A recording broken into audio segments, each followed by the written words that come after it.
میت پر رونے والے لوگوں سے فرشتہ کیا کہتا ہے؟ کیا آپ جانتے ہیں کہ جس وقت کسی انسان کا انتقال ہوتا ہے اور لوگ اس پر رونا شروع کرتے ہیں، ایسا تو ہر جگہ ہی ہوتا ہے کہ کسی انسان کا انتقال ہوا تو گھر والے، عورتیں، بیوی، بچے سارے لوگ اس کے لیے روتے ہیں، تو اس وقت حضرت ملک الموت جو انسان کی روح قبض کر کے جا رہے ہوتے ہیں، تو وہ جب لوگوں کو روتا ہوا دیکھتے ہیں نا کہ عورتیں رو رہی ہیں اور اس کے گھر میں چیخ و پکار ہونے لگی، لوگ اس میت پر رونے لگے، تو وہ فرشتہ واپس آتا ہے۔ تاریخ میں آتا ہے کہ وہ فرشتہ واپس آنے کے بعد لوگوں سے کچھ کہتا ہے، اور لوگوں سے کیا کہتا ہے وہ یہ سن کر آپ دنگ رہ جائیں گے کہ وہ ملک الموت یعنی حضرت اسرائیل علیہ السلام ہی انسان کی روح قبض کرتے ہیں۔ یہ اسرائیل علیہ السلام جو ایک فرشتہ ہیں اور انہی کو حضرت ملک الموت کہا جاتا ہے۔ ملک الموت مطلب موت کا فرشتہ۔ اللہ تبارک و تعالیٰ نے موت پر اختیار دیا ہے، اللہ کے حکم سے یہ روح قبض کرتے ہیں، تو یہ حضرت اسرائیل علیہ السلام ہے، یہ ان کی ڈیوٹی ہے کہ یہ انسانوں کی روح کو قبض کرتے ہیں۔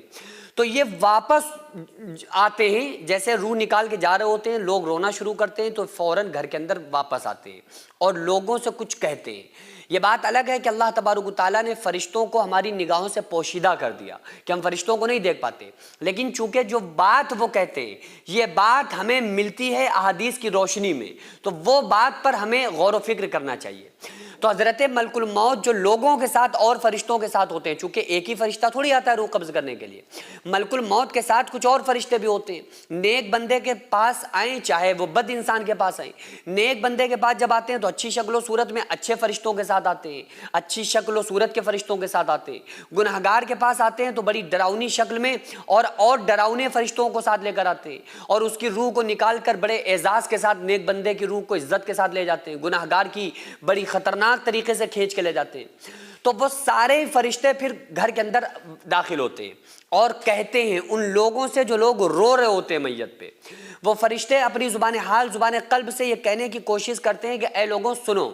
میں نے اس بندے کی جس کے لیے تم رو رہے ہو میت پر، میں نے اس کی روزی نہیں چھینی بلکہ یہ اپنا رزق پورا کر چکا تھا، میں نے اس کی زندگی نہیں چھینی، زندگی کم نہیں کی بلکہ یہ اپنی زندگی پوری کر چکا تھا۔ اللہ تعالیٰ نے جو اس کے مقدر میں جتنی زندگی لکھی تھی، اذا جاء اجلها لا يستأخرون ساعة ولا يستقدمون،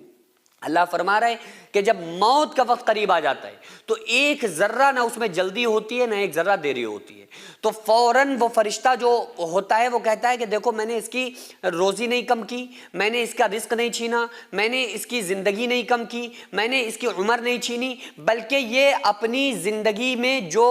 زندگی کے لمحات تھے وہ جی چکا تھا، جو اس کی قسمت میں جو رزق تھا یہ کھا چکا تھا، جتنا اس کے مقدر میں پانی تھا یہ پی چکا تھا، اور جتنا اس کے مقدر میں تم سب کا ساتھ تھا یہ گزار چکا تھا، لہذا اس کا ٹائم پورا ہو گیا، اب اس کو جانا ہے، اور یہ تو اب تمہاری گھر سے چلا گیا، اب یہ جا رہا ہے، لیکن سنو میں آج پہلی بار نہیں آیا ہوں۔ یہ کون کہتا ہے؟ فرشتہ کہتا ہے، ملک الموت کہتے ہیں کہ لوگوں میں آج پہلی بار نہیں آیا ہوں بلکہ اس سے پہلے بھی بہت بار آیا ہوں، چونکہ ظاہر ہے کہ وہ جو انسان کا انتقال ہو رہا ہے وہ پہلی بار تھوڑی ہو رہا ہے، اس کے باپ داداؤں میں، سگر داداؤں میں سبھی کا انتقال ہوتا ہے، تو فرشتے کہتے ہیں میں پہلی بار نہیں آیا ہوں، میں اب آیا ہوں، اس سے پہلے بھی آیا ہوں اور بار بار آتا رہوں گا، اس وقت تک میں آؤں گا جب تک کہ اس گھر میں کوئی نہ کوئی انسان موجود رہے، یعنی کہ جتنے بھی دنیا کے اندر انسان موجود ہیں،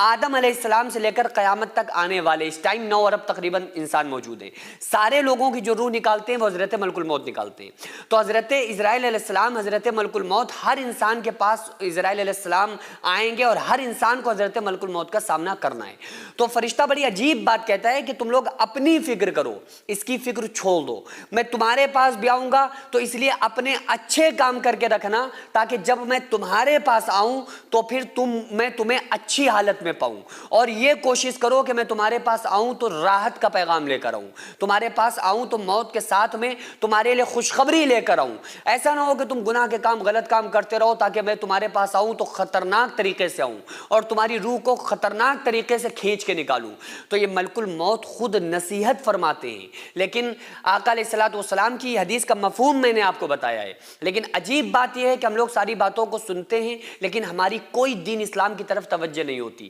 ہم زندگی میں ایسے جیتے ہیں جیسے ہمیں مرنا ہی نہیں ہے. اس لیے کہا جاتا ہے موتو قبل ان تموتو، کہ مر جاؤ مرنے سے پہلے. یعنی دنیا میں رہو لیکن اپنی خواہشات، ان خواہشات کو جو دین اسلام سے آپ کو الگ کر دیں، ان خواہشات کو مار دو، ختم کر دو، اور اللہ اور اس کے رسول صلی اللہ علیہ وآلہ وسلم کے غلام بن کے اس دنیا میں زندگی گزارو. سینکڑوں ایسے غریب پریوار جو فاقہ کر کے زندگی گزار رہے ہیں، اور بہت سے ایسے مجبور لوگ جو غربت کی وجہ سے بیماریوں سے جوجھ رہے ہیں اور ان کے پاس علاج کرانے کے لیے بھی پیسے نہیں ہیں. تو ان غریب فیملیز کو ہر مہینے ہماری سوسائٹی راشن دیتی ہے اور ان غریبوں کا فری میں علاج کراتی ہے. تو آپ لوگ ہمارے ساتھ مل کر ان بیوہ عورتوں اور یتیم بچوں کا سہارا ضرور بنیں اور ان کے راشن اور دوا علاج کے لیے زیادہ سے زیادہ تعاون کریں، اور یہ ارادہ کریں کہ غریب کے بچوں کو انشاءاللہ بھوکا نہیں سونے دیں گے. اور ہر ہفتے ہر مہینے آپ لوگوں سے جو بھی ہو سکے آپ تعاون ضرور کریں. ان کو 10 سال سے جو لوگ بستر